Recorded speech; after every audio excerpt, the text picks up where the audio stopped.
With your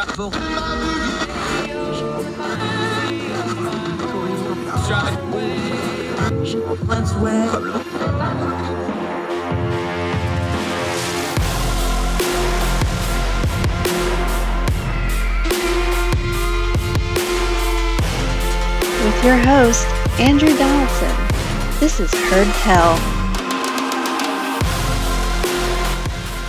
So let's talk about the death penalty for a minute. The Indiana Capitol Chronicle, Casey Smith wrote the piece. We will link to it in the notes, especially on the Substack, heardtell.substack.com. Make sure you're subscribing, but read the entire piece and the link stuff because this is a complicated issue. Look, I don't have an agenda here. We have covered the death penalty on this program multiple times. We have whole interviews about it. You can look all those up, the various interviews and times we've covered this topic. But this particular story brings up one of the things that I think we don't talk about because it's the inconvenient part of all this. The long and the short of it, just to summarize, again, go read Casey Smith's entire piece. They have gone to what's called the one-dose method. And the one-dose method uses pentobarbital. I think I'm saying that right. That is a barbiturate that basically suppresses and depresses the entire body system, brain function, whatever, until you overdose on the one drug and you die. This replaced the previous system where you had 3 different drugs, and one was a barbiturate to suppress your function, one was a paralyzer, and then you got the one that stops your heart. There's been lots of coverages about botched lethal injections. Now, they botched other methods. The lethal injection stuff really got a lot of ground back in 1982 when they botched a electric chair execution, and they had to zap the guy like 4 different times over 45 minutes, and it was apparently very gory and horrible, and that began the push to lethal injection. That's the backstory of where we're at. Lethal injection is now used. Every now and then somebody will find a loophole in a state to get firing squad or something creative, but mostly lethal injection is the method preferred because it is, quote unquote, and I'm doing air quotes if you're listening on the podcast, not on the video, more humane. This is the nut of the whole problem with this. There's a moral and a spiritual argument against the death penalty, and I respect people that hold that we should never have the death penalty ever under any circumstances, no matter what. I respect their opinion. I don't fully agree with it. The death penalty is the ultimate exercise of government power. We are going to judicially and through the law and say the government is officially sanctioning the murder and death of a human being. And yes, it's conviction, so we don't call it murder, but you're still going to kill the person. Here's the problem with executions. There's no way to kill somebody without killing them. And I'm not just being pedantic or fun with my phrasing here like I do sometimes. You got to kill them. And there's no good way to kill somebody. You got to make their life stop. And that's the problem with the current debate on the death penalty that we're having is people don't want to deal with that icky little fact. I'm just going to be honest with you, and I've said this on this program and in writing and in interviews before.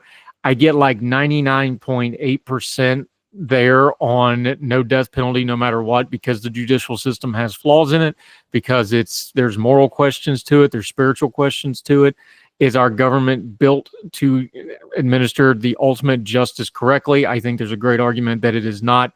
I get almost there, and then some deplorable wretch puts a baby in a microwave and we're like, no, this person needs to be removed from the planet, and I just can't get there. And I'm just being honest with you. I'm not selling you anything. I'm not trying to start a thing. That's just where I'm at today on the death penalty after years and years of thinking about it, covering it, reading about it, writing about it. I can almost get there, but there's some people, some human beings that are just so blatantly disregard for human life that no, they should not be here anymore. And getting 3 square meals a day for 40 years with relative comfort is not justice. That's just where I'm at on it.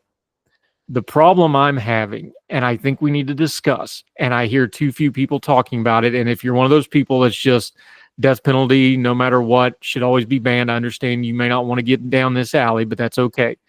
The people who want to have the death penalty, this thing where we are chasing a humane way to execute people is getting less humane by the minute because we are so obsessive over an impossible goal, humanely killing somebody, that we're making it less humane to do it. What do I mean by that? Well, this article with Casey Smith and what she brings up is a common refrain to two problems with the death penalty. One of them I have a huge problem with. As it's become more complicated and chasing the needle on this horrible idea that we're going to have an utterly painless, perfectly sanitized execution with no mess, no fuss, no nothing, and the person that's being executed doesn't so much as twitch at anybody. The more we've done that, the more problems they've had, and the more quote unquote botches, horrible term, but for lack of a better way that everybody understands what I'm saying, breaks in protocol, whatever you want to call it. The more and more they chase this where the guy just quietly lays on the gurney and goes to sleep and doesn't make a fuss about it, which is what they're trying to get to, the less humane this is getting. And one of the ways these governments, especially the state level governments, are dealing with it is they're getting rid of the accountability and the transparency of the process. They're not letting media in to watch it. There's not observers. There's things like this that really need to look. If the state is going to execute somebody, we should have accountability and transparency in how the process went. They know the process ain't great, so they're trying to hide the process now. There's all kinds of issues with trying to find out what the actual protocols are. There's all kinds of court cases over the drugs. That's how lethal injection got basically brought to a standstill judicially for quite a while. They were holding up the courts over the actual medications because they didn't want to reveal how the mixture, the dosage, or how they did it or whatever. It's one of the reasons they went to this one dose method.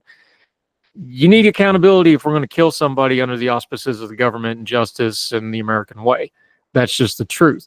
And the other part of that we've already touched on. The lawyer came out and said, well, this is a botched execution because he made, and I'm quoting the piece here, made a violent motion. He twitched. He moved. Sometimes it takes 10, 15, 20 minutes after drugs for these people to die. Here's the problem with medical science and this idea of having a humane execution.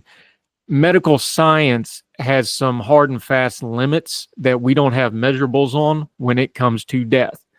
Anybody that's spent any time with somebody that's on the edge of death. I just did this with my aunt in hospice in the last few weeks. Was there every day for a week, twice a day, sitting with her.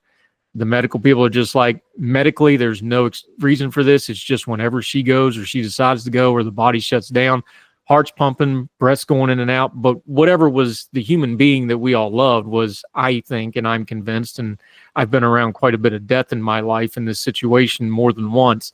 Whatever was that human being, I think is already gone from the body. The body just keeps going. Medical science can't explain that. The idea that the human body, when faced with death in an execution situation, no matter how deplorable the person is, the human body and the physical, mental, spiritual, the parts of the body medical science can't explain, isn't going to fight back in whatever method it can figure out how to do out of a natural recourse and a natural instinct, even with drugs on board, even with all the medical science saying, no, they're unconscious, they don't feel a thing. Medical science can't explain that, but we all know intuitively your body's going to fight back. Your brain's going to fight back. Look, I can make this personal if you want. I was in a medically induced coma on a ventilator strapped to a bed. Why was I strapped to the bed? I don't remember a bit of it. I didn't feel a bit of it, but every time they tried to bring me up off propanol, I was fighting everybody and moving and trying to do damage to myself and others because mentally I was somewhere else. I don't remember a lick of it, but it happened. But medical science says I was sedated. With executions, at some point in that execution, parts that medical science doesn't explain in the body and the brain and the spirit, whatever you want to call it, it's going to go, we're dying, we have to fight because that's the natural inclination. So the idea that you're going to get an execution where there's no twitching, no pushback, they're going to die right to the second because the body can do amazing things that science can't explain, long past what people think you can do. That's not going to happen. So what's the core problem to having executions, even if you're for executions? Let's be honest about this. It's a whole bunch of cowardice. If you're going to kill somebody, you got to kill them. But we still want to find a method of killing them that doesn't involve actually killing them. We just want them to go to sleep, or we just want them to slip off. If you're going to argue that capital punishment is just that, a punishment, it's not going to be neat, clean, and painless, no matter how much you make it. And if you're not all right with that, and you don't have the sand to watch somebody twitch around on a gurney because you decided you needed to kill them and went through the judicial process to do it, and we, the people, allowed it to happen, then you don't need to do it.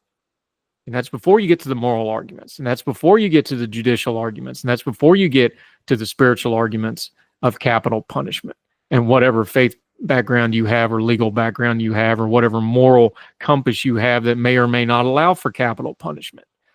We have a government that doesn't want accountability on anything.